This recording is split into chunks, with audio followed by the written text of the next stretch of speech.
Empezamos con el videito. El videito, sí. Listo, ya tenemos el tiempo de cruzar pues, entonces,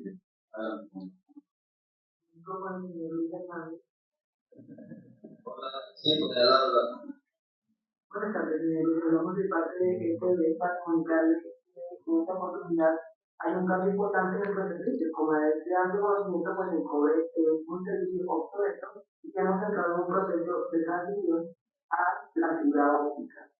Queremos disculparnos por los inconvenientes que se pueden generar y le ofrecemos múltiples operadores disponibles para que usted pueda integrar los servicios de telecomunicaciones que usted necesita, como el Don Claro o Movistar. Ok, señor Luis, con todo el gusto.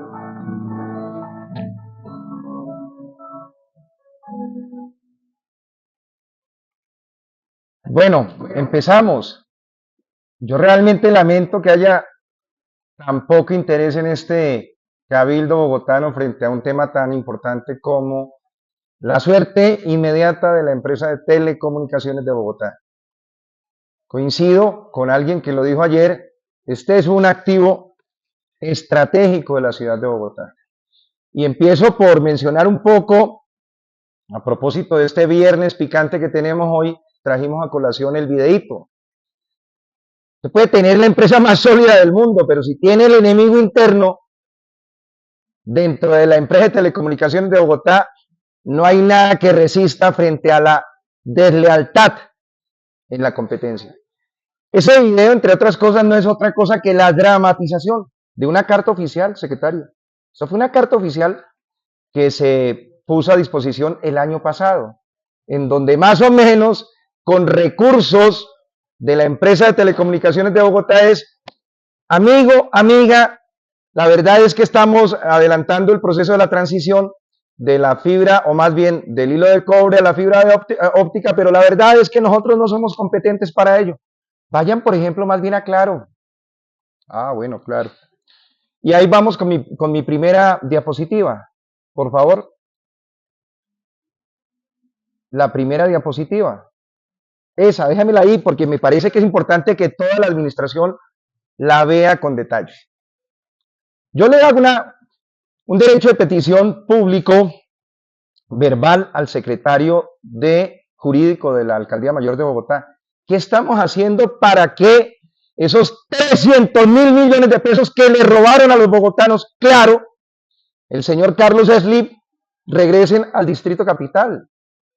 Vuelvo e insisto, usted puede tener la más poderosa empresa del Distrito Capital, pero si usted no actúa en función de protegerla, pues sencillamente la van devastando, la van devastando. Están, entre otras cosas, utilizando, es un poco la teoría que yo quiero compartir con ustedes, que a la empresa de telecomunicaciones de Bogotá, vamos con la siguiente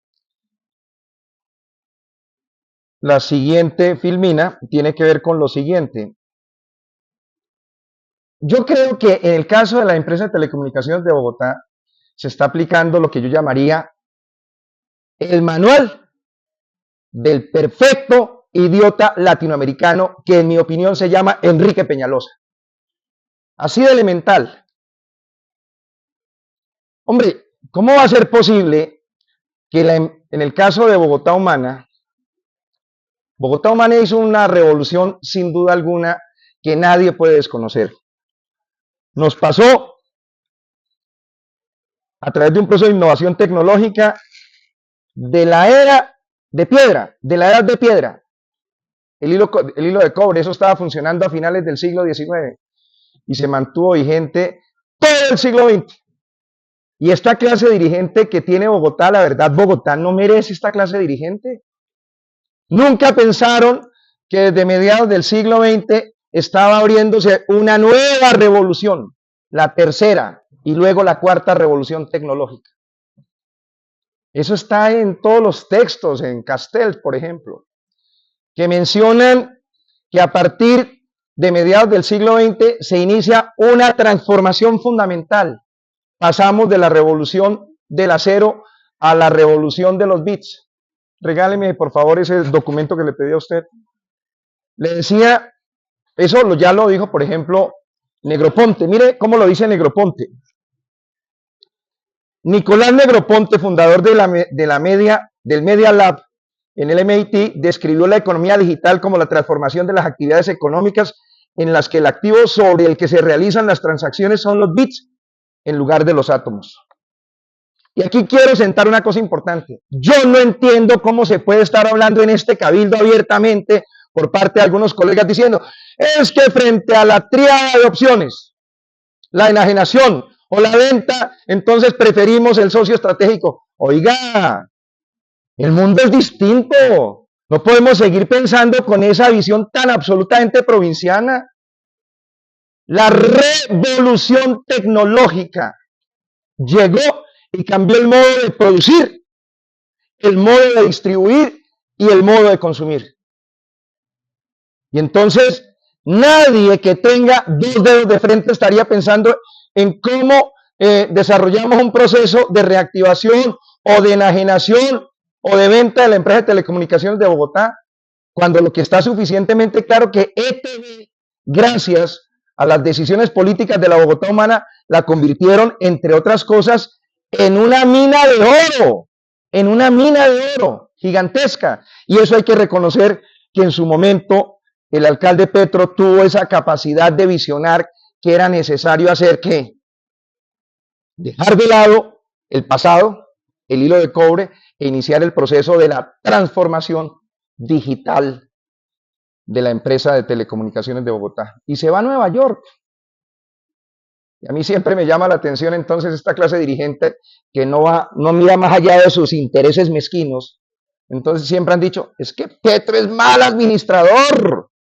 Ve, si hay algo que reconocer es que alrededor de la ETB consolidó un modelo que no dudo en destacar y calificar de posmoderno en el gerenciamiento de una empresa pública. Una empresa que ya estaba convertida en una especie de chatarra con obsolescencia tecnológica. Basta Nueva York, consigue un crédito 2,25 billones de pesos y luego inicia el proceso de la transformación fundamental. Logramos llegar hasta el 65% en lo que se denomina o tender o cruzar la fibra óptica. De 2.400.000 posibles y potenciales usuarios. Una cosa es cruzar y otra cosa es conectar. Nosotros lamentablemente no tuvimos sino los 4 años que están previstos en la norma y en la ley. Teníamos que entonces aplicar los que venían después de la Bogotá humana, el famoso mantra que aquí aplican mucho, verbalmente. Vamos a adelantar y aplicar el principio de construir sobre lo construido. No, destruyeron sobre lo construido. Dejamos el proyecto económico de la economía digital de la empresa de telecomunicaciones de Bogotá en las mejores condiciones. Mire este dato que me parece que no hay necesidad de explicarlo. Este es el último informe de rendición de cuentas que entregamos, porque yo hice parte y me honra haber hecho parte del equipo de gobierno del alcalde Petro.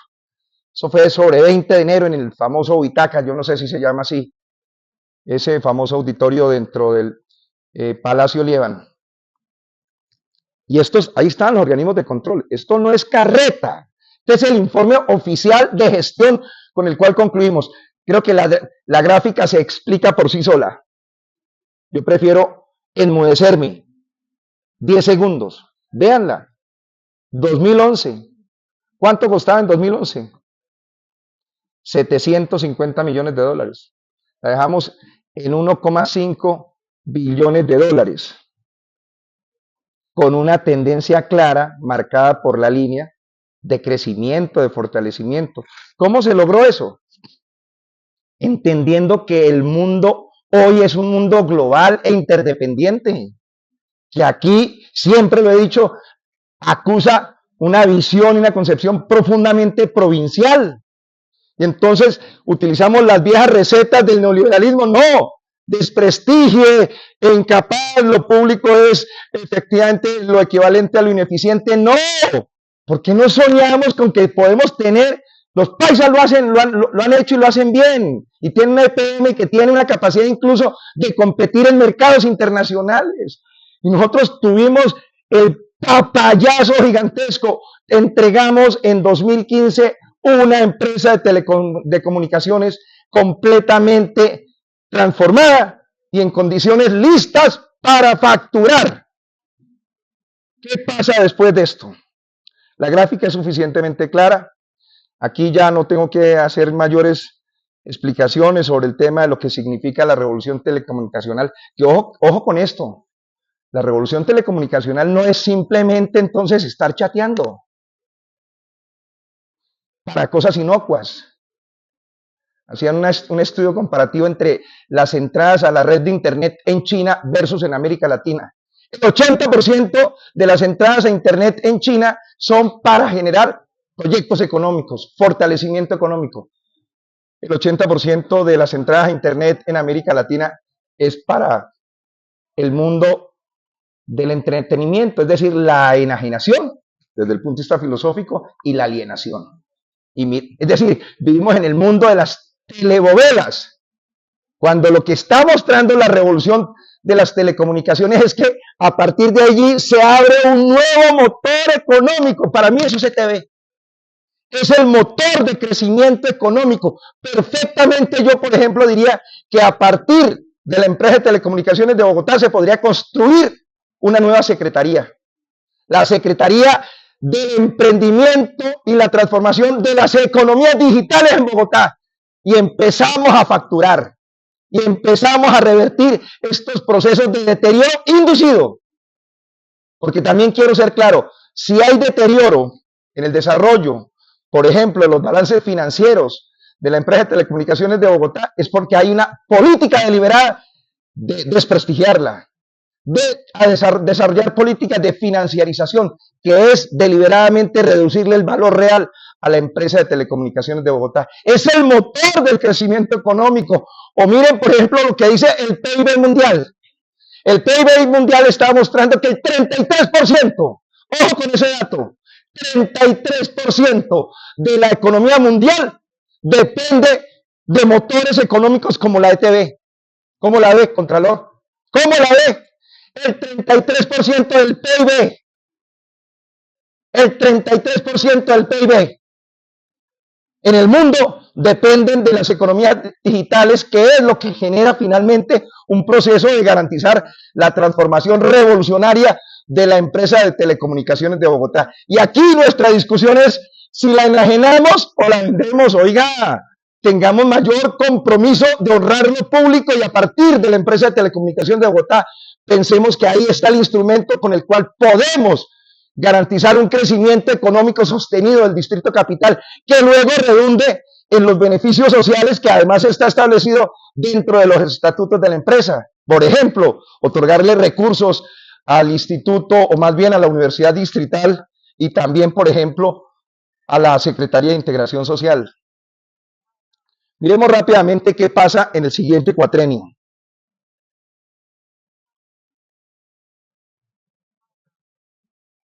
Aquí creo que queda demostrado, ¿no?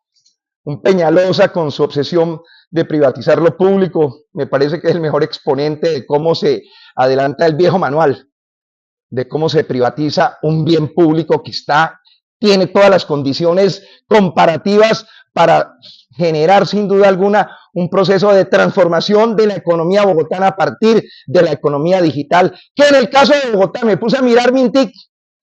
Mire mi hermano, para que lo sepa César, en el caso de Mintic dicen que el PIB colombiano está determinado de la siguiente manera. El 8% está básicamente alrededor de lo que llamamos en el caso de Colombia Humana la explotación de los combustibles fósiles. Están agotados además. Por más fracking que quieran aplicar, eso ya no tiene posibilidades. Por lo tanto, hay que empezar a pensar en las economías digitales.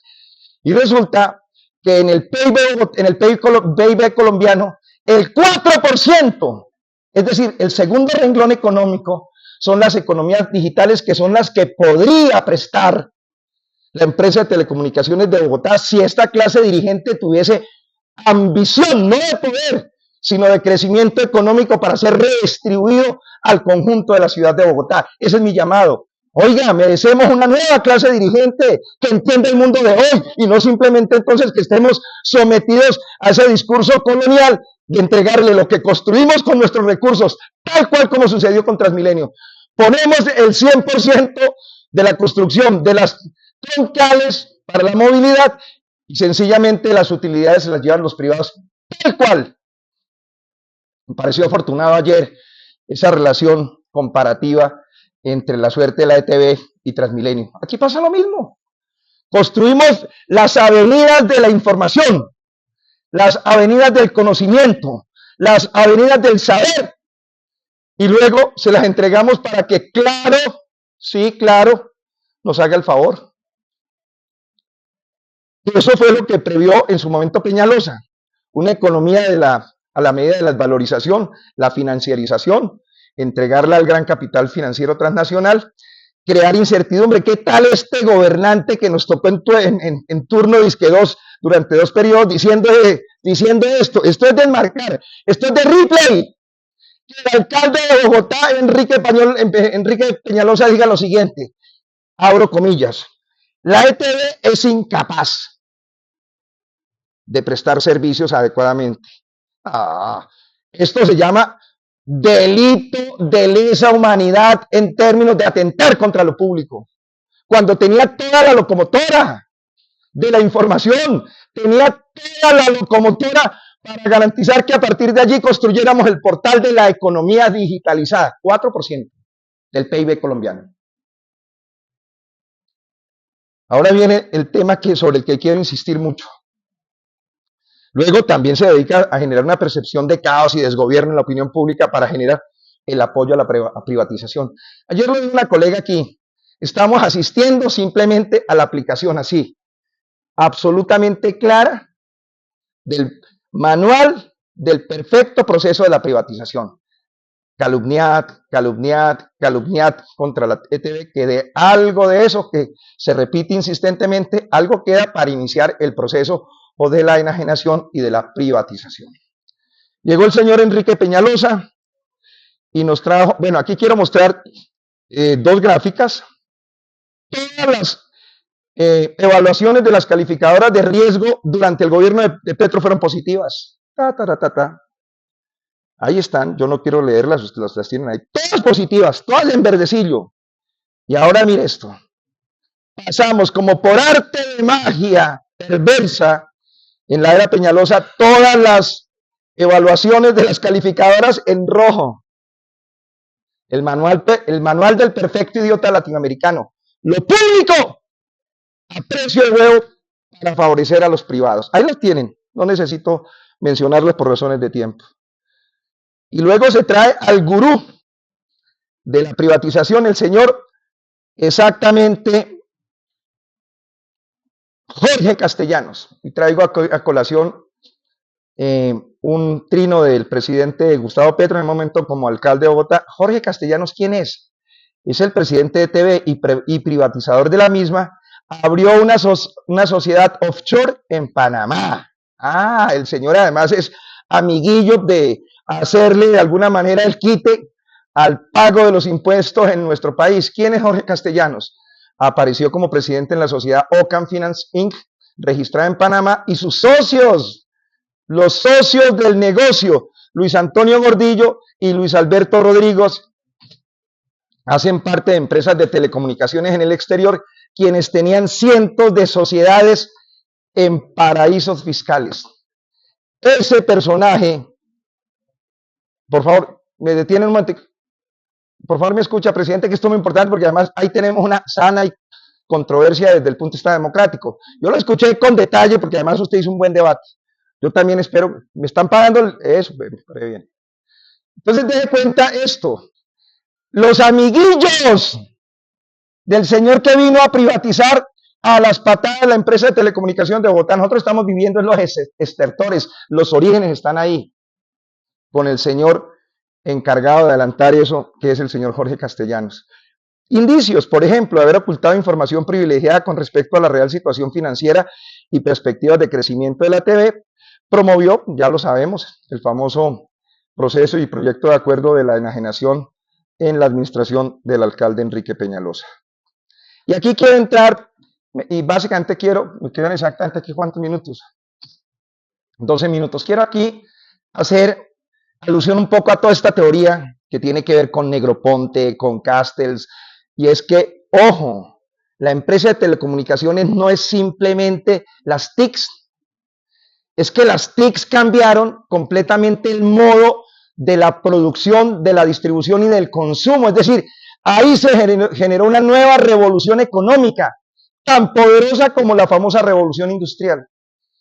Y entonces había un proyecto estratégico que había definido en su momento el alcalde Petro, que ya entendía que íbamos hacia la inteligencia artificial, que era el famoso data center. ¿Y qué pasa con el data center? ¿Qué es un data center? Es exactamente lo que, entre otras cosas, nosotros, los privados, claro que nos debe 300 mil millones de pesos, espero que no se los robe, claro, porque aquí tenemos que poner la camiseta de lo público, de Bogotá. A ver, Carlos Slim, ¿cuándo le va a pagar los 300 mil millones de pesos que le debe la empresa de telecomunicaciones de Bogotá o se los va a robar? Así de elemental, las cosas hay que decirlas por su nombre. Y yo lo que digo es, ¿qué ha pasado con las secretarías jurídicas que desde el momento en que le deben 300 mil millones de pesos a la empresa de telecomunicaciones de Bogotá, cómo han actuado para recuperar exactamente esos recursos que están a punto de perderse? No hay derecho. Les decía entonces que ¿qué es exactamente un data center? Un data center es la capacidad de almacenar una big data.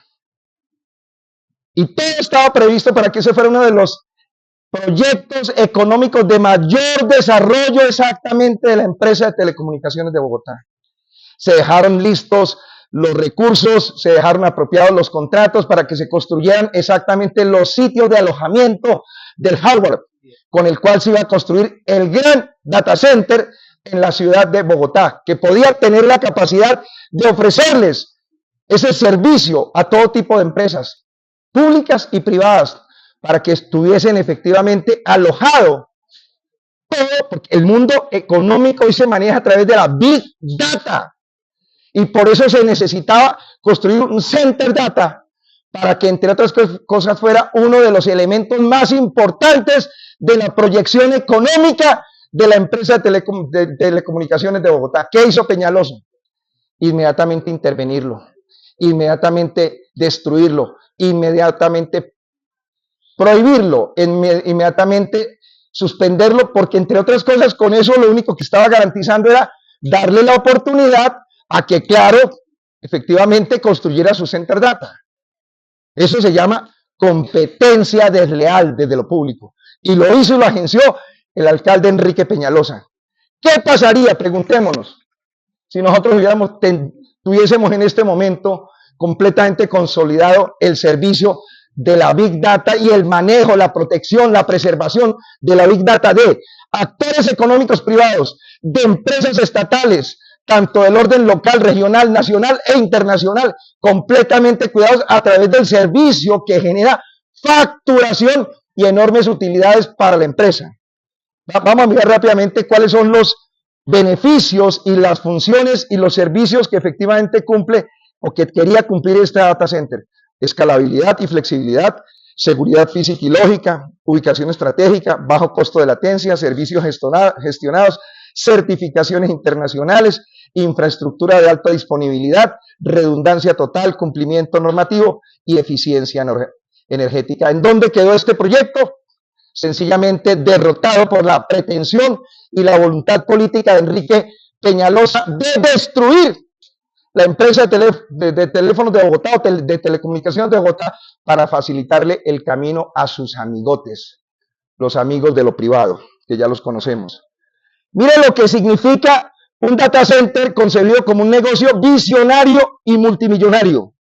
Mire, los Estados Unidos, 5.376, Alemania, 522, Reino Unido, 517, China, 448, Australia, 306, México, 166, Brasil, 163, India, 151, España, 140, Bogotá, 0, por una decisión política de liquidar un proyecto económico con extraordinarias posibilidades de crecimiento, de generación de rentabilidades y de utilidades para la empresa de telecomunicaciones de Bogotá. Los ingresos generados por los centros de datos a nivel mundial se sitúan entre los 100.000 millones de dólares en lo ocurrido del año 24 y nosotros acá entonces pensando que tenemos que cerrar la empresa de telecomunicaciones de Bogotá simplemente para abrirle el paso a los competidores privados. ¿Por qué, por ejemplo, alcalde Carlos Fernando Galán, no recogemos este proyecto macroestratégico que permitiría sin duda alguna el fortalecimiento financiero de la empresa de telecomunicaciones de Bogotá? Un dato que aquí se presentaron daticos, entonces yo también quiero presentar algunos daticos en ese sentido. Y con eso vamos terminando. Por ejemplo, las utilidades a corto plazo, la situación financiera de TV sí se está consolidando. Miremos, por ejemplo, el ítem que se denomina activos no corrientes. Y en activos no corrientes voy a identificar activos contractuales que muestran, por ejemplo, que en estos momentos, a 31 de diciembre del año 23, nos dejó una contratación de 3.558 millones de pesos con unos numeritos adicionales. Y que al 30 de junio del 24 nos está dejando un margen superior incluso en solamente un semestre, porque el corte es a 30 de junio del 24, que son 3.579 millones de pesos. No podemos hablar entonces de que la narrativa de cómo se privatiza entonces una empresa, acudiendo a la manipulación de cifras, cuando aquí lo que nos están diciendo es que con todo y el vapuleo neoliberal de los administradores que han estado manejando estos procesos de la empresa de telecomunicaciones de Bogotá, sin embargo, presentan cifras tan interesantes como las que acabo de mencionar. O esta, por ejemplo, las cuentas por cobrar a corto plazo son el mayor refuerzo de la empresa de telecomunicaciones de Bogotá. A 31 de diciembre, 442.714 millones de pesos por recoger. Casi medio billón de pesos. ¿Dónde está la gerencia, presidente de la empresa? Y al 30 de junio del 24 ya tenemos más de medio billón de pesos de cuentas por recoger, 510.000 millones de pesos por recoger. Vamos a pasar rápidamente. Aquí creo que podría ser perfectamente que con esta gráfica me despida. Total de ingresos entre el 12 y el 23. Mire, 2012 arranca Bogotá Humana. Y a 2023, mire el total de ingresos. Quiero que se fijen básicamente en la línea tendencial. Estoy haciendo el recorrido silencioso. Como diría Kant, siempre hacia adelante y siempre hacia mejor. Entonces, ¿de cuál situación financiera compleja está en estos momentos viviendo o padeciendo la empresa de telecomunicaciones de Bogotá? Y termino con este comentario. Estamos asistiendo sin duda alguna al inicio de una fase que ya está contemplada en el Plan de Desarrollo Distrital Bogotá Camina Seguro, que es exactamente con lo que quiero terminar. Voy a mostrar exactamente que aquí hay una determinación concretamente en los artículos, aquí está, con esto me despido. En el artículo 16.4 está suficientemente claro que en el plan de desarrollo, aquí el proyecto de plan de desarrollo que fue aprobado en contra de la voluntad de la bancada de oposición, está definido de alguna manera la decisión estratégica de privatizar la empresa de telecomunicaciones de Bogotá. Dice así: asimismo se formulará un esquema de incentivos para la compartición y despliegue de infraestructura y redes de telecomunicaciones, en especial de las 4G y las 5G. Es exactamente lo que yo me puse a pensar. Oiga, ¿por qué puede decirse que estamos en crisis financiera y nosotros hicimos la gran inversión que nos permitía perfectamente conectar a casi 1.600.000 hogares? Sencillamente porque entonces ahora toma la determinación de entregarle nuestras redes, lo mismo que pasa con Transmilenio. Nosotros pusimos toda la inversión pública para la troncal y ahora las troncales de la información y de la comunicación se las vamos a arrendar a precio de huevo para que ellos sean los que facturen. No, señores, la responsabilidad de la facturación tiene que estar entera y exclusivamente en manos de la empresa de telecomunicaciones de Bogotá. Por favor, páreme ahí. No, que ese minuto y medio se lo voy a regalar a la presidenta del sindicato.